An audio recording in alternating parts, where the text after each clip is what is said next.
Hey, everybody. My guest today is Professor Alex Guerrero, and we're going to talk about lottocracy and democracy. Thank you so much for being here. I'm very happy to be here. Thank you for having me. Okay, first question. What is a lottocracy?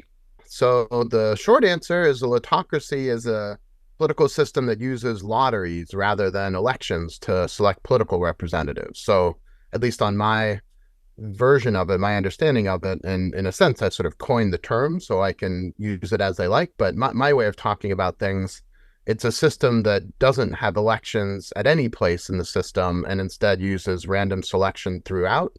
One of the choice points that is out there is whether to use elections for some of the offices, but then random selection, also known as sortition, for some of the offices. And other people have advocated for a kind of hybrid version. And we could call that a partial autocracy or something like that. Yeah.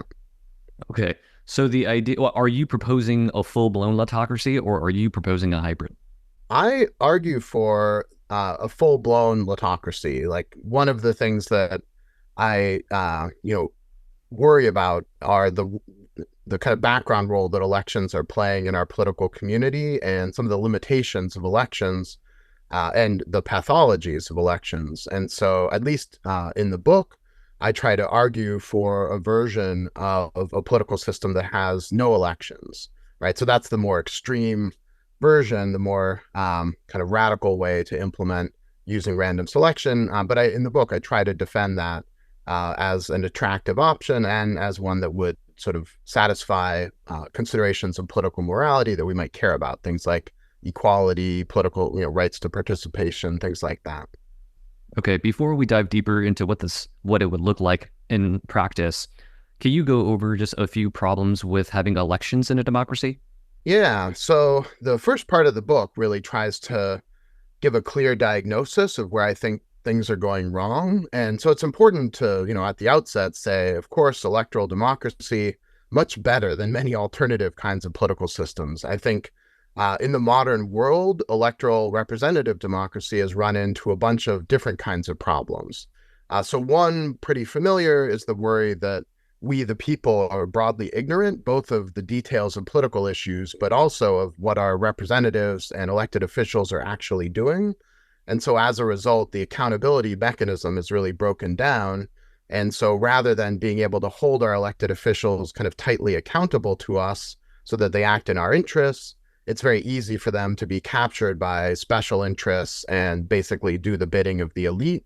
And as a result, we see a political system that doesn't really work to address all of our problems very well. So that's one kind of problem. The problem, broad ignorance, and that's not anything about us. That's just living in a massive, modern nation state with, hundreds of millions of people. The problems are going to be incredibly complicated. The solutions are going to be very complicated. And in a way, that's why we need representatives. But this kind of electoral accountability is really broken down. So that's one kind of worry. Another kind of worry is that elections incentivize short-term thinking and attention. And so as a result, longer-term problems like climate change really go poorly addressed by the political system. Another kind of worry that I talk about at length in the book and that I think is on the minds of many is the way in which elections create sort of disagreement and discord within the political community. So rather than seeing ourselves as in this project of trying to address our problems together, we become highly divided, highly polarized. And I think elections actually, play a central role there, particularly in places like the United States, where our political system is, political scientists have developed these ideas that suggest any political system like ours will end up with two dominant political parties. And given how prone we as humans are to in-group, out-group thinking, I worry that elections will sort of naturally lead to this kind of division and discord and a kind of vicious partisanship rather than a sort of productive, useful way of working through our disagreements. So those are some of the big worries that I have about elections. Okay, so let's kind of go into them a little bit. The first one was about just broad ignorance of what our politicians are doing. I think that's obviously true. I have no idea what my representatives are doing. I don't even know who they are, honestly, which is kind of unfortunate, because I've heard that you can make more of a difference on the local level, but we all focus on the federal level, right? And you're saying that it's not really our fault. It's just the nature of living in a highly complex, highly populated country where you have all these issues that need to be addressed. We just don't have the time or expertise to really understand all the nooks and crannies of what needs to be done and what has been done to address these problems. I think that makes perfect sense. Also, I guess maybe a benefit of what you're saying is that we're not necessarily blaming the politicians either, right? Like you're not blaming their moral character. It's almost like this problem is going to exist in any electoral democracy that is big enough. I don't want to withhold all blame. I think some of them are doing things that are really just looking out for, the powerful and looking out for their own interests. And, so I think there is some blame to be put out there. I do think many others, though, go into political life thinking they want to make a positive difference. They want to make things better for people, but then they start to realize that to stay in political power, they're going to have to make all these compromises with the very entities that they thought maybe were causing many of the problems in the world. And so it becomes very difficult, I think, to maintain a genuinely, for the people attitude throughout your work because you want to stay in power. Another thing I talk about in the book is the way in which how you are portrayed in the media is also going to be a function of what you advocate for. And with a corporate controlled media, we should expect limits there because people are going to be afraid of how they're be depicted and portrayed if they sort of come after the wrong people in the wrong ways. Yeah. Yeah. Okay. So another problem that you mentioned is that people want to get reelected because that's their profession. And that means that they are not thinking long term. It makes it harder for them to pass policies that address climate change because they're worried about the next election cycle. Is that correct? Yeah. So if you're a politician and you're thinking we should really be diverting away from fossil fuels, a gas tax would be an effective mechanism to bring that about, trying to sort of make vivid some of the economic and environmental costs. But that's going to be a really unpopular policy. And so if your electoral opponent comes out and says, hey, we don't need a gas tax, this climate change thing, it's not really that real. Don't worry about it. It's not going to be your problem. There are various ways you can discount or dismiss these longer term problems. And so in any particular electoral cycle, it's going to be costly electorally for somebody to come out and advocate for the kinds of policies that we might really need to put in place because people are so, focused on getting reelected and making sure that at least in the short term, people feel, very much thumbs up towards the elected official rather than having this attitude of like, well, you're putting these costs on me, even if they acknowledge that it might have some longer term benefit. What I like about this problem as well is that it's not necessarily left or right specific, right? Because there were long-term issues that everybody can agree needs to be addressed. So climate change, that's more like a left issue. So something like that is not going to appeal to somebody on the right. But, there are issues with population, right? A declining population or overpopulation, right? These are just long-term issues that have to be addressed. And they're not incentivized to do so if they're worried about getting reelected. So I think that's nice. Like it can appeal to both sides, that problem.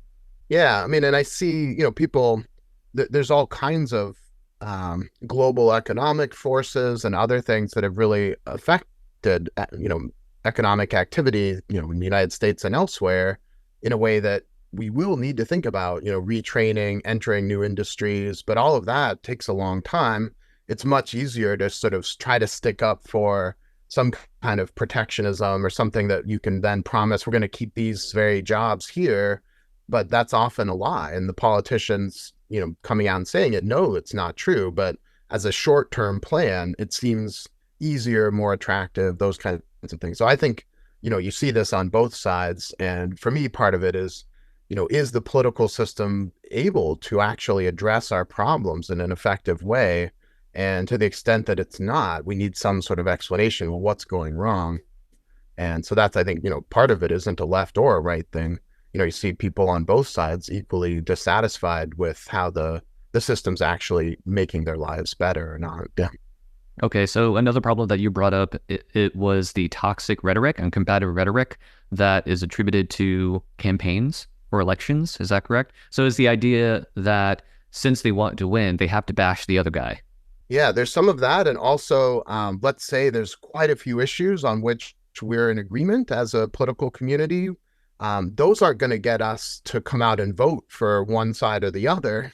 And so what we end up getting is a focus on those issues that most divide us. And so often those are things that aren't that immediately important to our daily life or our well-being, but they're, culture war, flashpoint kinds of things that will get you really angry and get you emotionally engaged and make you actually show up and vote for this person or that person. So rather than identifying all the kind of good idea, low hanging fruit kind of places where we might actually have broad agreement, elections really incentivize this focus on places where we are clashing. And so I think that's a way of sowing this kind of disagreement. I think also over time, we as human beings, there's this work in social psychology, goes under the heading of social identity theory. We're very prone to thinking of our team and their team, the in-group and the out-group. And we also behave epistemically as if that's the case, where we come to trust certain people as, sources of testimony. We come to trust certain news outlets. And all of that starts to become more partisan. And I think that's been part of the story too, as we get, not just 3 main news networks, but 50 cable news networks, and then the kind of infinite proliferation of social media and the internet and algorithmic sorting and all of these kinds of things. So those make it so that we more and more occupy our own world, and we don't get a full sense of all the problems of the political community. So I think that's another thing that elections then, they're sort of picking up on all of that. And it's not exactly a new problem, but it's one that's, I think, intensified, particularly as people get more and more of their news from, Twitter and X and Facebook and other sources of that kind. Okay, so then a lottocracy is able to address these problems, right? So first, the lottocrats, I don't know what you call them, lottocrats, they don't have to worry about getting reelected. So the campaign stuff, it's all gone. So that combative rhetoric then, trying to bash the other guy, focusing on the differences so that they get elected, that is unnecessary. That gets kind of thrown out the window. The other thing, I guess, would be, I read an article, I think you wrote for Aeon, about lottocracy. I don't know if your proposal now is different from that article, which I think you published like a number of years ago. But I think you proposed like maybe 300 citizens that would be lottocrats for like a domain, a particular issue. Like maybe 300 citizens would be selected to work on immigration, and 300 would be selected to work on energy and stuff like that. So that. And then the election, not the selection cycle staggers so that not all 300 people get replaced at the same time. Is that correct? Yeah, exactly. So the basic structure, so the second part of the book says, look, all right, elections are, let's say, a big part of the problem. Let's imagine what we might need to build around random selection to have it be an attractive alternative. And one of the things I really want to try to do is not change the basic background political conditions. So we're still thinking massive size and scale and complexity and all of that. If you imagine just picking random people, why would they do very well at any of that? So part of the question is, what do we need to build around it? And this is where, as you were saying, the kind of imagining, rather than a generalist legislature that covers every policy area or many of the policy areas, imagine instead single issue legislative bodies. And so in the book, I consider, imagine there were 20 different such single issue legislative bodies. We can think about how to divide them in different ways. Lots of interesting questions come up with that basic structure. But then people would be randomly chosen to serve on one of those, and they would be sort of focused then just on that one domain of policy rather than everything. So that already lessens the kind of epistemic burden on any randomly selected person. And then part of the structure would also involve them hearing from experts and advocates and stakeholders with respect to issues within that domain, and then engaging in deliberation and discussion with the other members of the randomly selected body. And as you said, there'd be kind of a stagger to it. So it wouldn't be 300 people all new at once. It'd be 100 new people a year serving for 3-year terms. So how does accountability fit into that? You said one of the problems with elections is that we don't know what our representatives are doing. I don't see how that will be different in a lottocracy. Yeah, so the key thing is that as I defend autocratic institutions, they don't work on what, say, economists call a principal agent accountability model, where, all of us are the principals and we try to pick one person to be our agent as we do with elections. I think that's one model of accountability, and that makes sense. Like if you're hiring a lawyer, if you're choosing a political representative, if you're, hiring a mechanic, you aren't an expert. You won't know what they're up to. You need to have some mechanisms of accountability. So elections provide that in that context. I think the way we get the kind of accountability we get with autocratic accountability is just something what I talk about under the heading of moral accountability, where these are people just like us. We get a kind of demographic microcosm because of the random selection. They're people with our basic background, experiences, education, occupation, values, religious attitudes. All of those things are going to be represented in these bodies, and they're going to act, and they'll hopefully, the idea is to screen off the kinds of corrosive corruption kinds of influences. So we'd want to make sure to pay these people well for doing this work and condition that payment on them not taking money from special interests. They don't have to seek re-election, so they don't have to raise campaign funds from wealthy donors. So that's already one way things are screened off.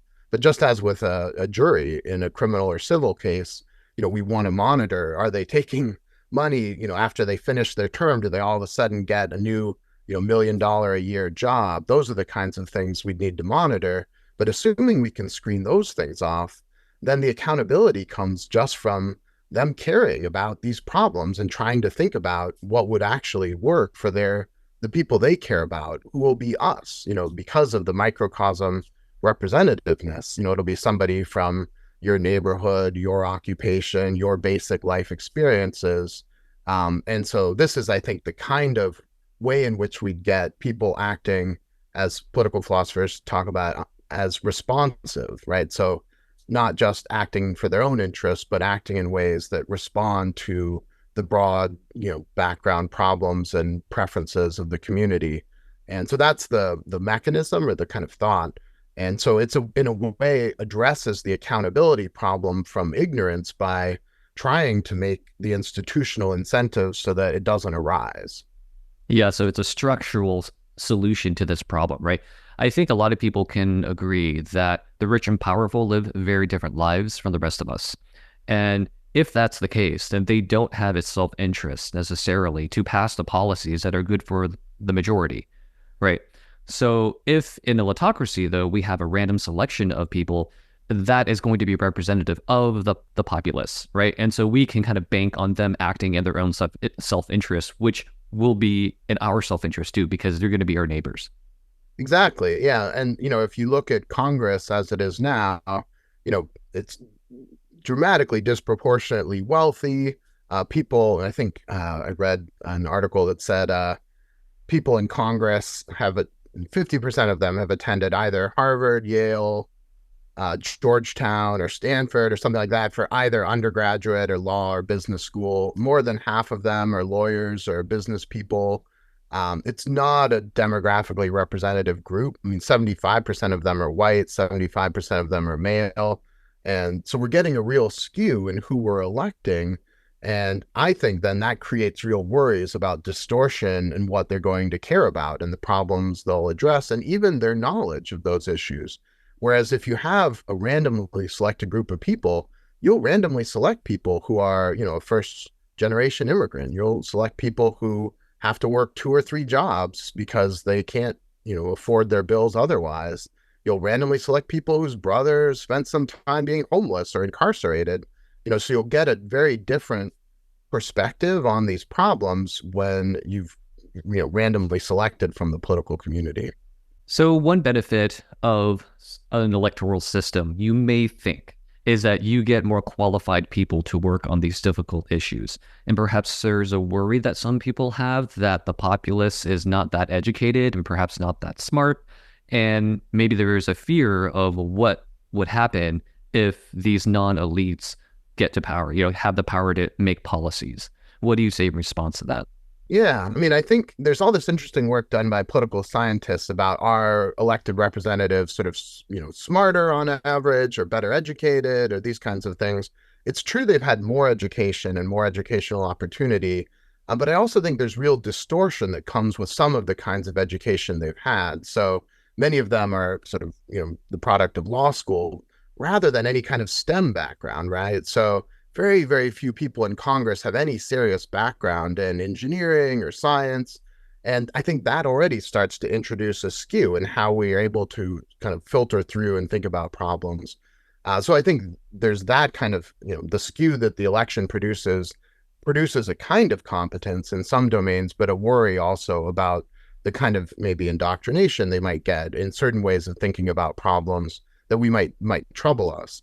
I also think it's just a mistake to think that intelligence correlates that strongly with education in a place like the US that's so non-meritocratic in terms of who gets these opportunities, or who ends up being kind of able to succeed in politics. So if you think of somebody like Donald Trump or even Al Gore or Joe Biden, I mean, these are not people who did well academically in school. They all did terribly, although going to very fancy schools because of, well, not Biden as much, but people like Al Gore, George W. Bush, John Kerry. I mean, these are not impressive, intelligent people in terms of their academic credentials, certainly. So whatever else they bring to the table, it's not that. And I would suggest that a lot of them end up having prominence and potential electoral success, not because they're particularly good at thinking about our problems and solving them, but for all kinds of other reasons, right? So popularity and wealth and connections, those kinds of things.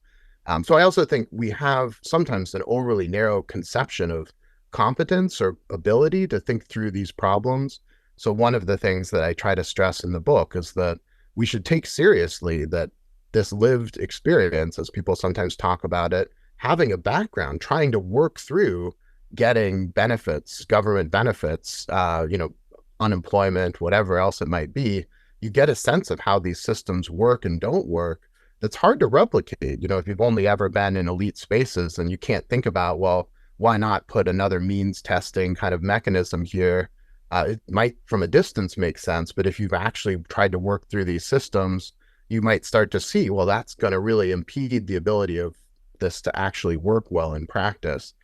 So I think for those kinds of reasons too, how we think about competence, we should be careful anyway at bringing in unduly narrow conception of that.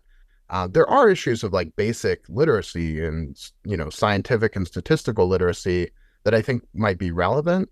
And that's another place where one thing I like about the lottocratic system is how it makes evident the need for a really robust, healthy, egalitarian public education system. So I think, if we're not currently providing basic education to a significant portion of the community, that's in itself a kind of problem and something that we might need to address, at least if that's, part of the explanation as to why people might not be able to do this job.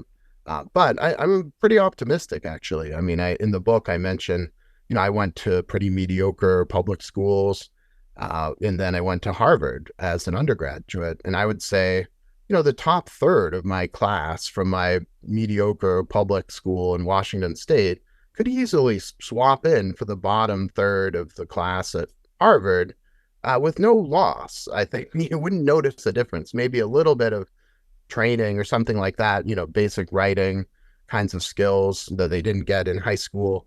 I don't think intelligence is that unevenly distributed and so perfectly meritocratically sorted so that the rich and the elite and those who occupy fancy places like Harvard are actually considerably smarter than all the people who don't. I just think there's a million things that go into, do you get those opportunities? And so that's one thing I like about the lottocratic system, is that I think it reflects that view of the world. Yeah, I think you made some good points there. So is there an element of faith here, like faith in the wisdom of the masses, right? So maybe you have a few people who really aren't that literate, right? Maybe functionally, I don't know what the percentage is of Americans who aren't functionally literate, but it was higher than I wanted it to be, right? So you may have a few of those people, but because there's so many other people in these legislative bodies, they will make up for that. And they also have their own unique perspectives and lived experiences that feed into this process. And so the pros outweigh the cons. Yeah, I think there's something like that. I mean, one of the things, so you mentioned faith. I mean, I think the end of the book, I talk about how might we get to something like this from where we are. And one of the things I stress is that we really need to learn more about how these institutions might work. So I don't think we should just overnight, even if we could, like all of a sudden put in my system in place. We need to, I think, do a lot of kind of local, small scale learning and experimentation about, well, are there places where it seems to not work very well?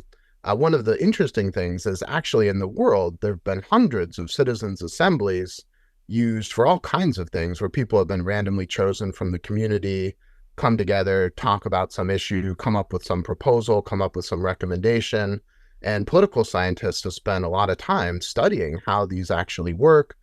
Do they seem to produce good ideas? Do they seem to like listen to the people, the experts and the advocates and stakeholders? Are they overly swayed by those people? So there's been a lot of study of this kind of thing. And so I think that would need to continue. And one of the things we might learn, for example, is maybe for certain highly technical policy areas, it's important to oversample people with certain kinds of degrees or something like that. Or maybe we should have a test where certain people have to score above this on basic statistics or something.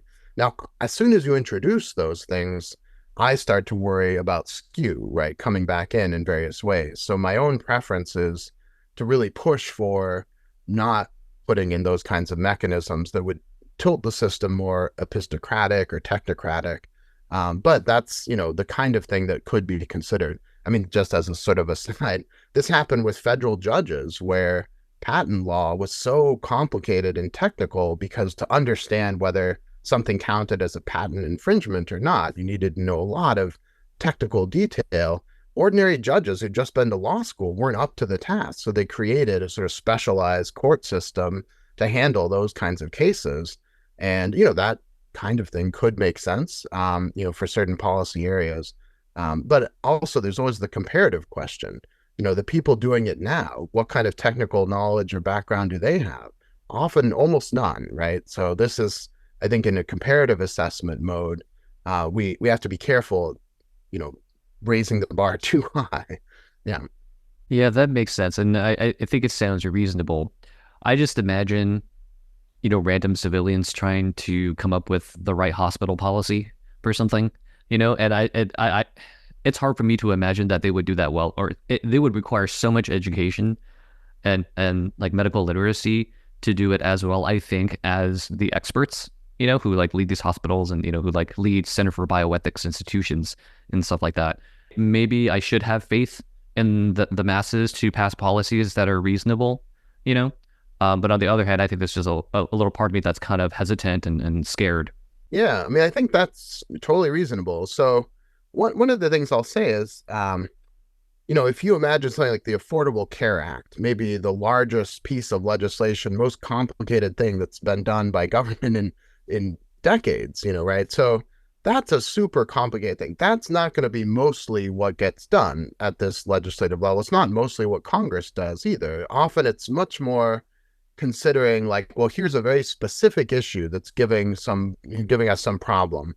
And there'd be mechanisms for agenda setting in this kind of system where experts and advocates and stakeholders could put forward things for discussion and consideration by the randomly selected single issue legislatures, right? And so there'd be a way in which they could make the case, look, we've got this problem right now about how, Medicaid reimbursement is taking place and it's causing this snag and it means there's these delays, which reduces our service capacity and, give the whole account. And then bring that as the topic that we'll now focus on for a year or two, where people would learn a lot about it, learn a lot about all the relevant background components, and end up, I think, having decently informed views about the pros and cons of the different possible responses. And, well, if we put this in place, how is industry going to respond? And if they respond in that way, what can we do next? And, playing it all out and having that during this learning phase, during community consultation phases. And, the hope would be that kind of focused discussion and attention would, raise the competence level. Also, if you consider, well, what's the alternative? What are we doing now by way of making policy there? Often it's, some high-powered lobbyist for the hospital industry is coming in and basically handing over a white paper, saying this is exactly the legislation we'd like to see in place. And, they lobby very effectively. They tell people, look, we're going to be on your side when it matters in various ways down the road. And, so if you do what we want, then we'll give you, this power in perpetuity. And, those dynamics, I think, are currently guiding a lot of policy. So even if you thought those people were more expert in some sense, it's not clear that they're actually acting in a, public regarding, fully responsive to the community's needs kind of ways. So I think that's a place where, again, in the comparative assessment, that kind of distortion that comes in might make the difference really between, whatever you might think of the pure knowledge and competence that the two, groups of people might possess. Let's get into more detail about how this would look like on the ground. So would it be something like jury duty? You're just automatically selected and you kind of have to do it unless you have a good excuse? Well, that's an important choice point. So in the book, I suggest, no, we should have it be something that's up to people to do, but that we should create the incentives for them to do it so that most people would say yes. And so one way of doing that is just by paying them in a significant way for their time. Another way is by making it relatively manageable for them given their ordinary life. So making sure that, for instance, employers can't punish you if you go off and do this for a period of time, allowing people to defer if they're selected, but they've got young kids at home or it's right before an important time for them at work. And so this is a bad time. Can I do it in 5 years? Maybe in some cases, they wouldn't need to physically relocate for the whole period of time. And I think we need to, really think of it as a big part of your civic role is sometimes playing this role if your number gets called. My sense from the citizens' assemblies and the way they've worked around the world is that people come away from the experience really changed by it in a very positive way. Like they are genuinely moved at how well people were able to talk across their disagreements and come to ideas and work together, and gave people a lot of optimism about politics and working together in a way that they hadn't felt in a long time. And so, my hope is if these institutions became common enough, it wouldn't be seen as a terrible chore or anything like that. It'd be seen as a wonderful opportunity to contribute and make a difference. And unlike, jury duty is complicated. I think some people want to just get out of it because it's a big pain and it messes your life up. I also think people want to get out of it sometimes because they feel like what they're bringing to it is pretty minimal, right? Like anybody could take their spot and do the same job. I don't think people would feel that with these organizations, with these institutions, because you'd be representing a distinct set of interests and the things that you care about. And so I think it would seem more like a genuine opportunity to make a positive difference rather than just being somebody who's being dragged into this kind of maybe unpleasant and disturbing criminal justice system or something like that. But yeah, I think these are, good questions. If it turned out people didn't want to do it, and we might need to alter the incentives, and there is always the option of making it mandatory. So my own feeling is it's hard to get people to participate in a good way if you make it mandatory, and you want people to come with the right energy and spirit toward it. And if they're being forced to do it, it's very hard to force people to pay attention and care and really do a good job. So these lottocratic assemblies, will they be on the local level, state level, and federal level? In the book, I contemplate that. So I focus on the case of replacing the federal Congress in the U.S. With a network of single-issue legislative bodies. I also talk about getting rid of the elected executive and having, instead of an elected executive, a kind of network of executive assemblies, also chosen partly randomly, partly through appointment. But I don't talk about that at a lot of length. But that's the focus of the book, is kind of imagining at the federal level. But in the background, I think, is really the idea that, yeah, if they worked well, it would make sense to see them at the state and county and local and municipal levels. And in some ways, those to me seem like the place to start for a lot of reasons. But one is just it might be more manageable scale. Another is it's much more workable to put those in place rather than trying to amend the U.S. Constitution or something like that. You mentioned that some jurisdictions have implemented something like this. Can you talk a little bit more about that? Yeah. So to my knowledge, there are very few, maybe no permanent standing bodies that are, populated by random selection. What there have been are quite a few sort of one-off institutions. So in Ireland, thinking about reforming the Irish Constitution with respect to abortion and same-sex marriage and some other issues, the elected politicians were like, this is a mess. We don't want to have to stick our necks out with respect to this. So they created a citizens assembly where people came together and talked through those issues and ended up coming up with recommendations that were then implemented. In British Columbia, the elected officials were seeming to have a kind of skew because of the way voting and districting worked in that province. And so they created a commissioned, randomly selected group of citizens to form a citizens assembly to think through what might make more sense by way of district and voting and election law. And then their proposal was put to a province-wide referendum vote, which then had to be passed by a supermajority.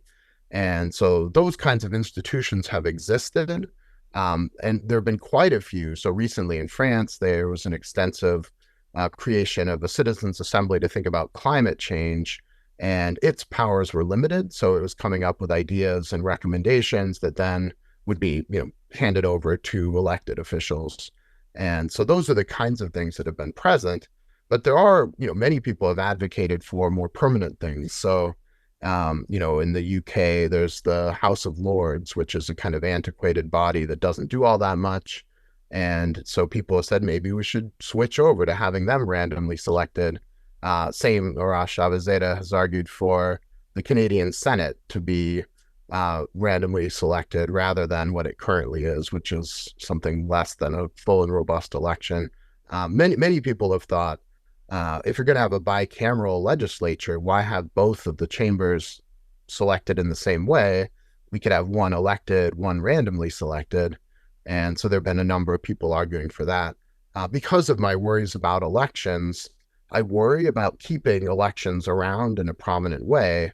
But I certainly think as a transitional point, that might make a lot of sense so that we can become more familiar with random selection and that idea as a way of getting people to have a role in politics.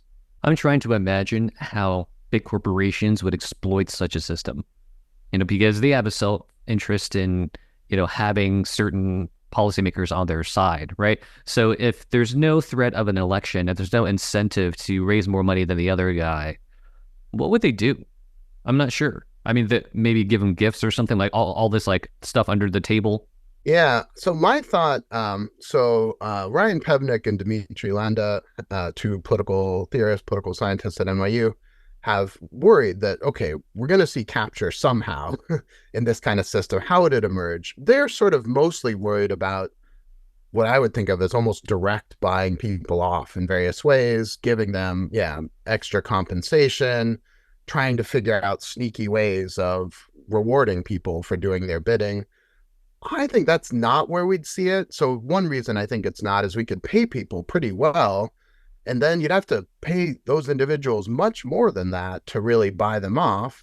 And especially if you made it illegal, so you'd be risking prison time. If you offered people rewards for turning in corporations or special interests that came to you with these offers, that would, further incentivize people not, going along. I think it wouldn't be that effective for corporations. You'd have to buy off quite a few of the people. Who knows how influential any of them would be. It's very different than buying off a senator, where that person might be in the Senate for 30 or 40 years, and they might control the subcommittee that matters the most to you. And so you like super high value if you can control that person. Controlling one randomly chosen person who's definitely going to be out of office in a few years just doesn't seem worth it. So I don't think that's how we'd see it. Here's my worry. I think we'd see it during the learning phase when we're trying to bring people up to speed about the issues. So I have a long discussion in the book about how to think about expertise and during this learning phase, who would be brought in to speak. And that, I think, is the main source of concern for me. If you imagine a corporation trying to buy off basically the experts, and or if not buy off the experts, fund the expert community in a way that distorts things so that you have then experts who are pretty beholden to the corporate interests. And if that's what's happened, it might be hard for randomly selected people to get their bearings, to notice that that's what happened. Now, I think there's lots of useful strategies for pushing back against that concern, but that's where I think the energy would go. And in a way, we already see that, right? There's been a lot of work on the kind of production of pseudo expertise with respect to the tobacco industry and things like that, trying to sow doubt about the harmfulness of nicotine and tobacco. Also, similarly with climate change, I think a lot of work has been done to create a kind of expert dissensus, even where much of the expert community is in agreement. And one of the arguments I make in the book is we could use random selection to help us there too, rather than letting each side kind of cherry pick the experts. We could create a database of experts in some domain and then randomly pick the people from that database who would actually be brought before people in the learning phase as a way of making it so you'd almost need to capture the entire community of experts to reliably get, the right result. And that's not impossible, but it just starts making it harder and harder. And in the comparative assessment with what we have with elections and the use of experts in our current system, I think it would be a clear kind of improvement. Yeah, the first thing that I thought of was workers trying to unionize and the company having some sort of representative telling the workers why they shouldn't unionize, right? And so there is this skewed like lecture and information that they're given to kind of nudge them away from that decision. Yeah, no, and I think you'd see that the hope in the learning phase is that it wouldn't be just from one vantage point, right? So there might be that lecture, but then they'd also hear the lecture from the pro-union people who would say what they say is just totally self-interested nonsense coming from the company that doesn't want to have its bottom line affected. And, so there'd be this kind of pushback. Also, you could require the experts and the people speaking in the learning phase to disclose their professional, background and also their sources of funding, and make all of that part of the process, so that if they lie or deceive about that, that could also come with criminal consequences. So I think there are mechanisms to really help make the kind of discussion of experts and the role of experts more transparent and a bit more vetted than what we currently have. So all you have to be is 18 and a citizen to qualify? Yeah, I mean, that's another choice point. And in the book, I say, I'm already bringing so much new to the table. I don't necessarily want to revisit who can play this role. So just go with kind of what we see with voting. The one exception is I really think we should include people who have been convicted of a felony, especially if they are no longer incarcerated. I think there's a very strong case to include people who are currently incarcerated, partly because they have a very distinctive and important perspective on, what isn't working well in the political system, and partly, especially if some of the incarceration starts to seem the result of, upstream policy choices that are highly contentious, such as the massive overcriminalization of drugs and things like that. So I think that group might be included in a different way, but that's an important choice point. And I could see, 18 is one age we could consider, moving that earlier. I think there's powerful arguments for doing that. One of the things that I think is less of a powerful argument in the lottocratic context. So in the electoral context, there's a worry that a lot of the elected officials are much older than the general population, and so maybe less worried about things. So the Senate, the average age is something like 62 or something like that, whereas the average population, something's like 34 or 35.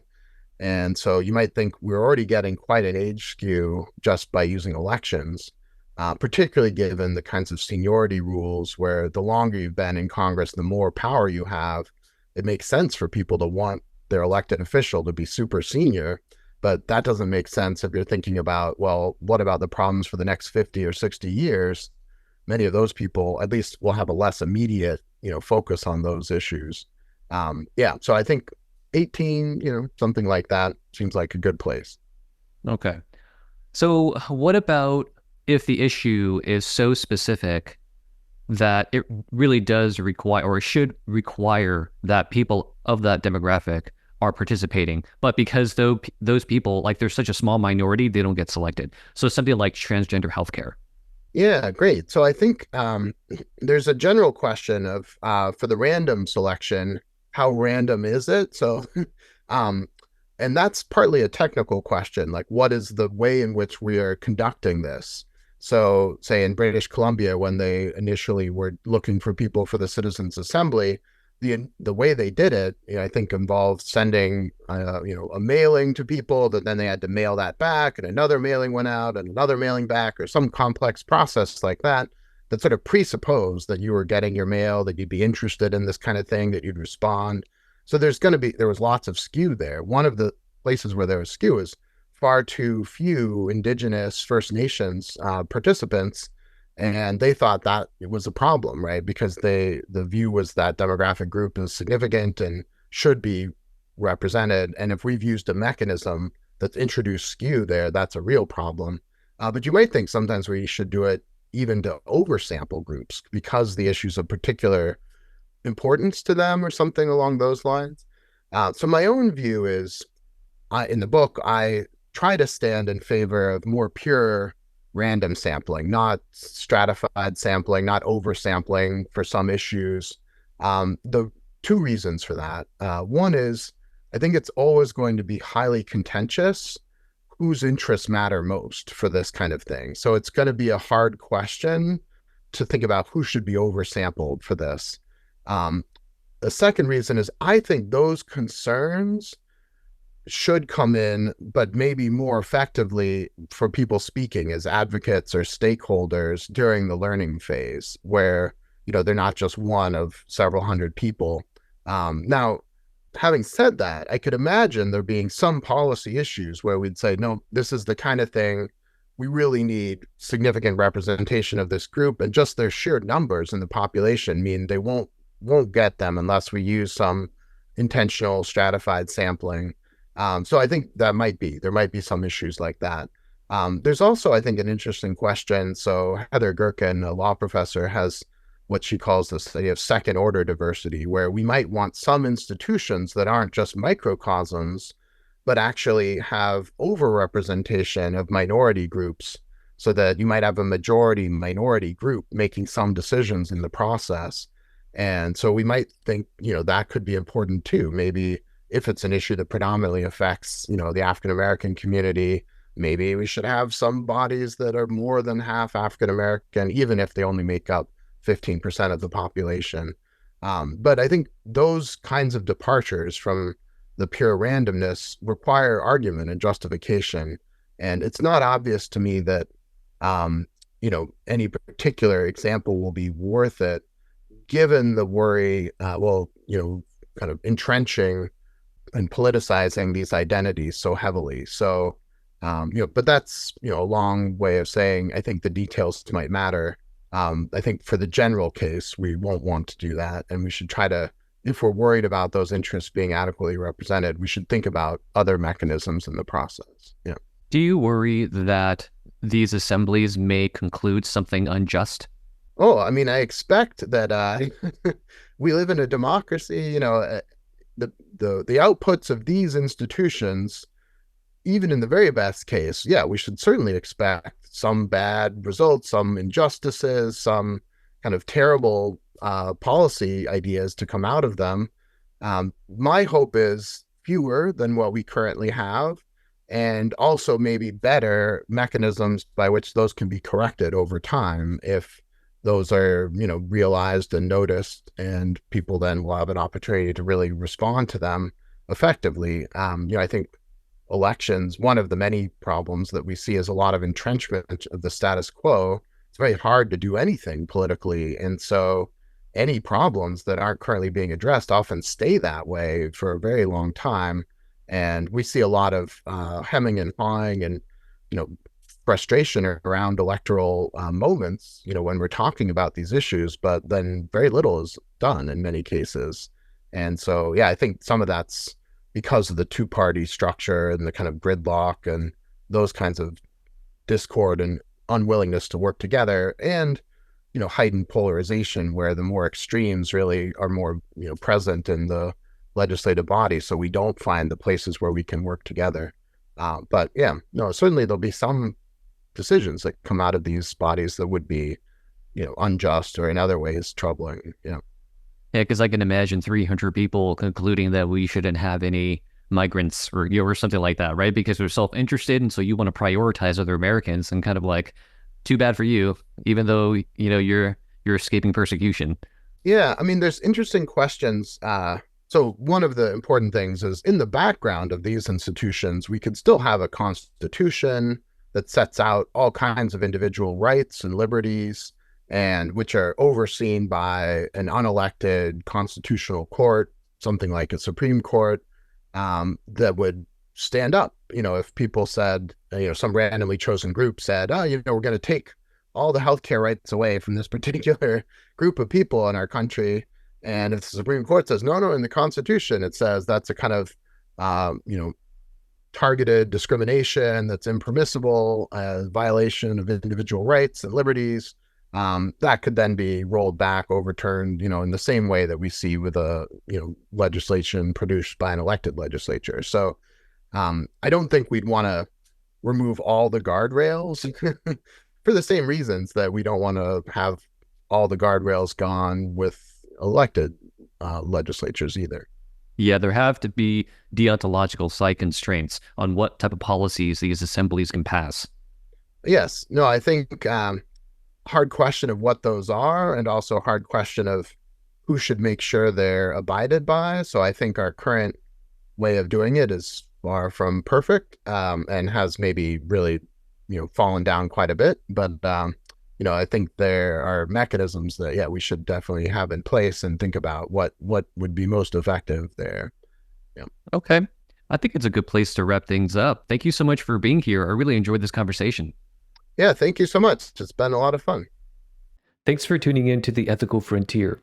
If you want to support my work, you can do so at patreon.com/chenphilosophy.